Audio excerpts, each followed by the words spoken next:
So Omkar బుడిగమల్ల ఏమంటున్నారు, దేశంలో దొంగలు పడ్డారు జాగ్రత్త, మతం ముసుగులో కులం ముసుగులో. అదే అదే అదే మిత్రులారా, కరెక్ట్, టోటల్లీ అగ్రి. సో మేలుకో హిందువా మేలుకో. రాజేష్ మామిడిపల్లి బ్రదర్, స్త్రీలని ఎందుకు తీసుకురాలేదు అంటే వికృత చేష్టలు, నానా హింస, రక్తపాతము, క్షుద్ర పూజలు ఇలాంటివి సంచారకులకి, పెళ్లి సంబంధాలు, భార్యా పిల్లలు ఉండవు, దేశ దిమ్మరులుగా తిరిగే వాళ్ళకి ఎక్కడ దొరుకుతాయి, ఆ స్త్రీని వాడుకొని వదిలేస్తారు, అది కూడా చిత్రహింసలు పెట్టి సంచారకులు కావచ్చు బ్రదర్, మేబీ కావచ్చు. అంటే వాళ్ళు వేరే దేశంకి వాళ్ళకి చెప్పి కూడా రాలేదు కావచ్చు వీళ్ళు, ఓకే, పారిపోయి వచ్చి ఉంటారు మేబీ.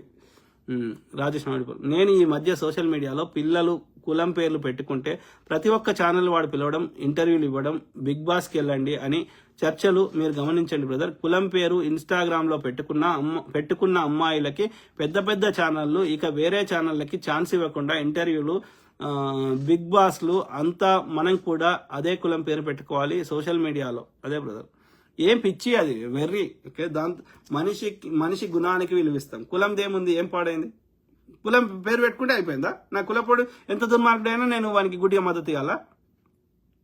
అట్లా చేస్తే నీకు క్వాలిటీ పోతుంది, కంటెంట్ పోతుంది, ఆ టాలెంట్ దుర్వినియోగం అవుతుంది. టాలెంట్ ఉన్న వాళ్ళని మనం గౌరవించాలి, కుల మతాలకు అతీతంగా వాళ్ళ టాలెంట్ని అందరికీ పనికొచ్చేటట్టు చేయాలి. కాబట్టి నువ్వు అట్లా చేసినావు అనుకో, లాంగ్ టర్మ్లో ఏమవుతుంది, నిన్ను ఒకటి చూడు, నీ ఛానల్ ఒకటి చూడాడు. ఎందుకంటే 1-2 సార్లు భరిస్తారు నచ్చకపోయినా. ఇప్పుడు చిరంజీవి ఉన్నాడు, రామ్ చరణ్ని ఎంత పెద్ద హీరో చేద్దామని అయితలేడు కదా. ఇప్పుడు నాగార్జున ఉన్నాడు, 2 కొడుకుల్ని పెద్ద పెద్ద హీరోలు చేద్దామని ప్రయత్నం చేస్తున్నాడు, అయితలేరు కదా. వాళ్ళ లోపలికి వెళ్ళి టాలెంట్ రావాలి కదా. నీకు డబ్బులు ఉన్నాయి, అన్నీ ఉన్నాయి, అయినా కానీ ప్రజలు ఆదరిస్తలేరు కదా. మరి నానికి ఆయనకి పెద్ద ఈ ఫిల్మ్ బ్యాక్గ్రౌండ్ నుంచి రాలే కదా. అంటే కంటెంట్ మంచిగా ఉంటే చూస్తున్నారు, సింపుల్. కాబట్టి అంటే నేను ఏమంటున్నా, కులం మతాన్ని ఒక టెంపరీగా వాడుకుంటామేమో కానీ ఇది లాంగ్ రన్ పనిచేయదు, టాలెంటే పనిచేస్తుంది.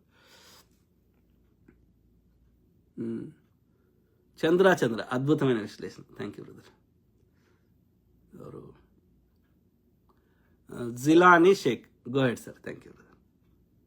ఎవరు, సత్యప్రకాష్ చే, ఏమంటున్నారు బ్రదర్, ఎస్సీ ఎస్టీ బీసీలు కాపు కమ్మ రెడ్డి కులాల వారి జెండాలు మోయడానికే ఇష్టపడుతున్నారు, కానీ రాజ్యాధికారం పొందాలనే ఆశే లేదు బ్రదర్. అదే బ్రదర్, ఇక్కడ నేను ఏమంటున్నా అంటే, నేను కేవలం కులం బేస్డ్గా వ్యతిరేకం కాదు, ఓకే. ఒక కులంలో కొంతమంది ఎస్పెషల్లీ బ్రాహ్మణ కులంలో ఎక్కువ మంది అబ్యూజర్స్ ఉన్నారు, కానీ అందులో కూడా 1-2% మంచి వాళ్ళు ఉండొచ్చు. కాబట్టి కేవలం కాస్ట్ బేస్డ్గానే మనం మాట్లాడతలేం, కానీ అబ్యూజర్స్ ఎక్కువ ఉన్నప్పుడు మాట్లాడాల్సి వస్తుంది.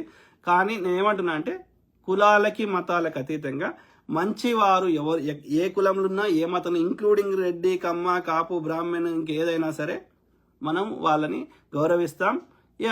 ఏది రాజ్యాధికారం అంటే ఒక కులపోడు అయితే వాని కుటుంబం బాగుపడుతుంది, కానీ మొత్తం జాతి బాగుపడుతుంది అనుకోవడం భ్రమ. కాబట్టి మంచి వాళ్ళు ఎవరున్నా సరే, ఏ కులం వారైనా సరే వాళ్ళని మనము ఆదరించాల్సిందే, ఓకే.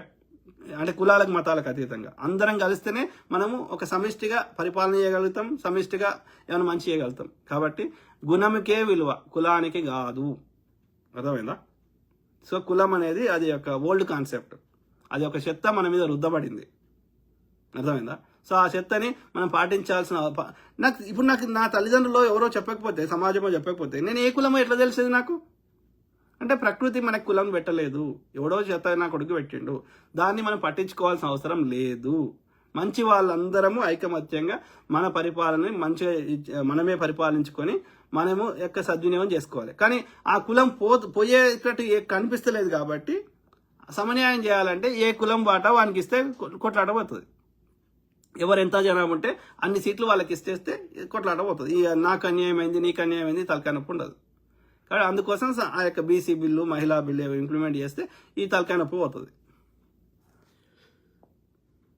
ఒక పార్టీ ఇప్పుడు ఇప్పుడు తినేటోడు మారుతున్నాడు, ఆకుల రెడ్డోడు తింటాడా, వెల్మోడు తింటాడా, ఇంకోటి తింటాడా, అది కాదు కదా. సో అందరు ఉంటేనే అది పరిపాలన, ఒక వ్యక్తి కాదు. సో ముందు ఎస్సీ ఎస్టీ చైతన్యం రావాలి, బీసీ ఎస్సీ ఎస్టీలో చైతన్యం రావాలి, మహిళల్లో చైతన్యం రావాలి, ఆ మహిళా బిల్లుని ఇంప్లిమెంట్ చేయించుకోవాలి, బీసీ బిల్లుని ఇంప్లిమెంట్ చేయించుకోవాలి, ఓకే. ఎస్సీ ఎస్టీలకి వాళ్ళకి ఆల్రెడీ ఉన్నది కాబట్టి అంబేద్కర్ గారి పుణ్యం వల్ల. So I think they are good. So అది మిత్రులారా, చాలా టైం అయింది.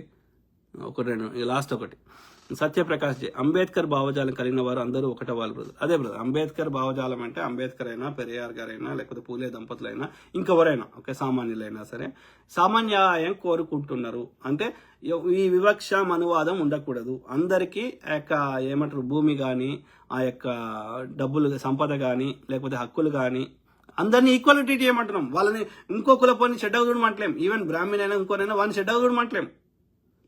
మమ్మల్ని వివక్ష చేయకు, అందరం సమానంగా బతుకుదాం అంటున్నాం.